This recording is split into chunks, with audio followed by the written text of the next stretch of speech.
All these were things that the Gen Zs and millennials wanted to be done, and they were done. So it reaches a point where you sit down and ask yourself, why are we still on the streets? Yeah. And people were tweeting yesterday and asking, remind me of what we are going to do tomorrow in the streets, because we don't understand why are we still rioting, why are we still not giving a chance for our own grievances. Ni sisi wenyewe tulitaka, imefanyika, then sisi wenyewe bado we are still on the streets. Na bado hazijashughulikiwa. So it will be very beneficial if all the Gen Zs will try as much as possible to give time. Kwa hii maandamano we started it, I was there, by the way. I was there the time that this nini started. I was there. It was rejected. That is number one. Number two, tukakuja tukasema that the cabinet secretary should be dissolved. Hatutaki kitu hata moja ikuwe hapo. Ikatolewa. So unaona, that was our two big agenda.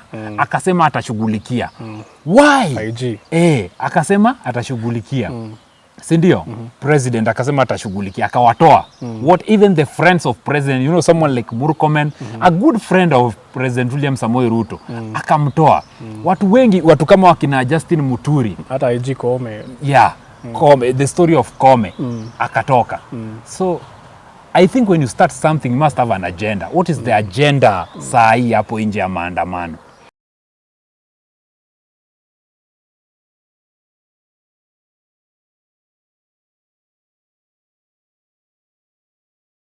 Hello guys, welcome to our YouTube channel. Thanks so much for the support. Thanks so much for the love. Nyinyi watu true sana. On to today episode, you know very well that leo kumekuwa na maandamano. People have been outside there. Last week on Tuesday bado kumekuwa na maandamano. Before you continue, Bonnie, tell them something.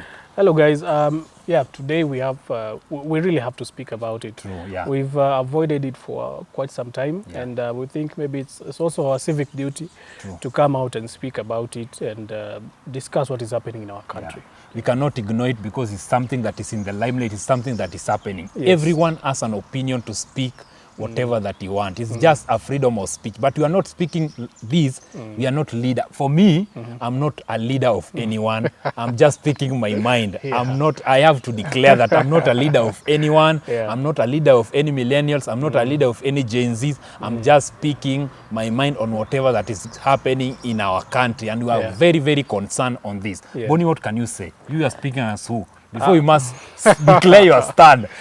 I would like to be a Gen Z leader, but I am not. Yeah. But honestly speaking, and just jokes aside, yes, I am not anyone's leader as well. I am not a Gen Z leader. I am not a millennial leader. In fact, I am a millennial. And I'm very happy by the fact that our Gen Zs, our younger brothers and sisters, and even millennials, I think a lot of millennials were there, came out and started to discuss politics, started to be interested in their country, and they are now following actively what is happening in our country. This is the lot that avoided to vote in the last elections, and now we are seeing our democracy being maturing, and people are now interested in what is happening in our country. For me, I always speak the truth, Bonnie. As you know, I always speak the truth on whatever that is happening in our country currently. Yes. For me, my decision, my opinion is that the parents, our parents, grandmother, grandfather are the people mwenye wamekuwa kitu let down. Nona. And sisi tumekuwa tukidanganywa that kitambo unajua ukiuliza mambo ya siasa unaambiwa hizi mambo yako, unaona? Kitambo ukiuliza unaambiwa hizi mambo yako. But right now imefika penye tumefunguliwa macho on what is happening. Tumekuwa like parents mpaka tunajua sasa ni ngori, si mchezo. Unaona? Na right now sisi kama youth, I think we are overdoing. As youths outside there, Gen Zs, millennials, tuna overdo na hii mambo ya maandamano. That's my opinion. My just to be honest, with my opinion, tuna overdo. Like, even if you have something that you want someone to do, I think you table that you are nini shida zako. Ukishazi table, you give it time for it ishughulikiwe, si ndio? Haya, Kwa hii maandamano he started it, I was there by the way. I was there the time that this nini started, I was there. It was rejected. That is number one. Number two, tukakuja tukasema that the cabinet secretary should be dissolved. Hatutaki kitu hata moja ikuwe hapo. Ikatolewa. So unaona, that was our two big agenda. Akasema atashughulikia. Why? Akasema atashughulikia. Sindio? President akasema atashughulikia, akawatoa. What even the friends of president, you know, someone like Murkomen, a good friend of President William Samoei Ruto, akamtoa. Watu wengi, watu kama wakina Justin Muturi, hata IG Koome. Yeah, Koome, the story of Koome, akatoka. So I think when you start something, you must have an agenda. What is the agenda saa hii hapo nje ya maandamano? Unaona? Yeah. Ni kweli, people, I think it is the rage that people had, ni ile uchungu watu walikuwa nayo with what has been happening. I was not with you. Yeah. I was not on the streets. Yeah. Personally, I really didn't feel like the urge to really go to the streets on this, but I understand them. Being a Democrat, I understand the right to Article 1 that the power belongs to the people, and Article 37 that people can even go to the streets and demonstrate freely. That is good. But I really also, I am with you when you're saying that imefika mahali imekuwa kama show off. Yeah, tume demonstrate, yes, and we've been given what we've been given. It takes a lot, by the way. It takes a lot for the president to do all these things that he has done. Kutoa bill yake, that was his bill. That is the first time that has happened in Kenya. Exactly, yeah. Akafanya, not even cabinet. In Kenya, in Africa. Yeah. Dissolve cabinet. Number 3, akatoa IG and promised also to do a lot of changes in the police sector. Yeah. So all these were things that the Gen Zs and millennials wanted to be done, and they were done. So it reaches a point where you sit down and ask yourself, why are we still on the streets? Yeah. And people were tweeting yesterday and asking, remind me of what we are going to do tomorrow in the streets, because we don't understand. Why are we still rioting? Why are we still not giving a chance for our own grievances? Ni sisi wenyewe tulitaka.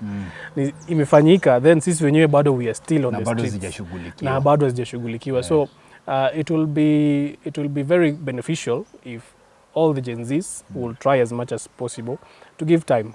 And there are ultimatums. Sometimes you can sit down and say, because I see these things, as much as we're saying they are not, they're leaderless and they are not organized, we still have a structure. Yeah. What wakisema Tuesday is Tuesday, there is some organization there that makes people think that it's Tuesday. So they can come up with something because they refuse to have dialogue.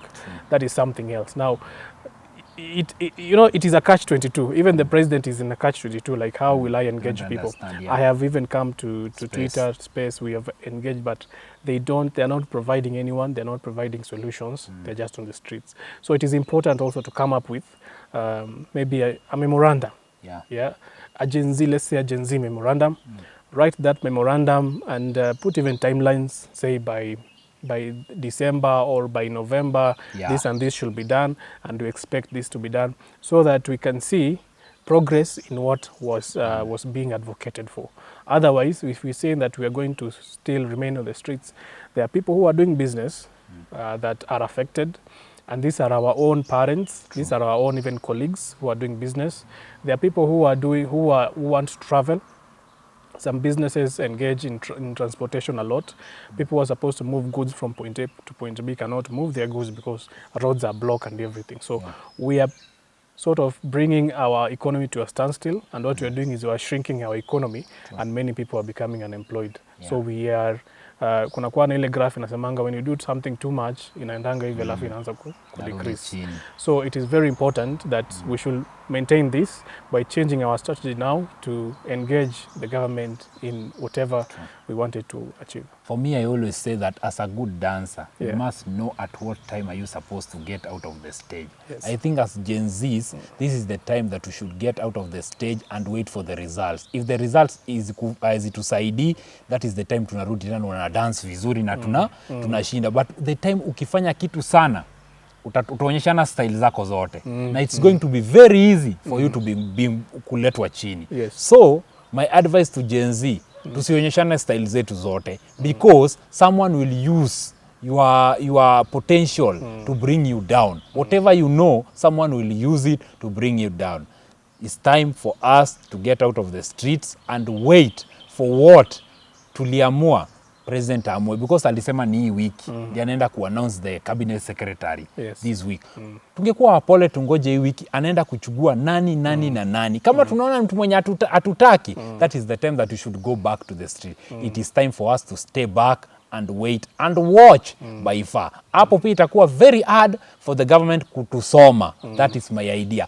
But even me, I don't like whatever that is happening in the country, but it's time for us to give them time. Waone kenye wanafanya. Vitu zote tulitaka wamekataa. Let's wait and see what is going to happen. Bonnie, what can you say as we are finishing? Yeah, I will agree that it's time for us to give time. I mean, it's been 3 weeks of consecutive maandamano, which has achieved a lot. It is very important now for us to give time and see are they doing what they promised to do or not. Vile umesema tu atakuja na a cabinet list end of this week, by the end of this week. It is very important for us to assess the people that the president will come up with and see if they are going to work for us, or maybe we have other ideas about it. And now after that, we can now engage the government further, because now that will be a structured, sober dialogue. Nasemanga si ni watu tumesoma sana. So we need to engage in a tactical maneuver to make sure that we achieve our goals. Yeah, until next time, nasemanga game over.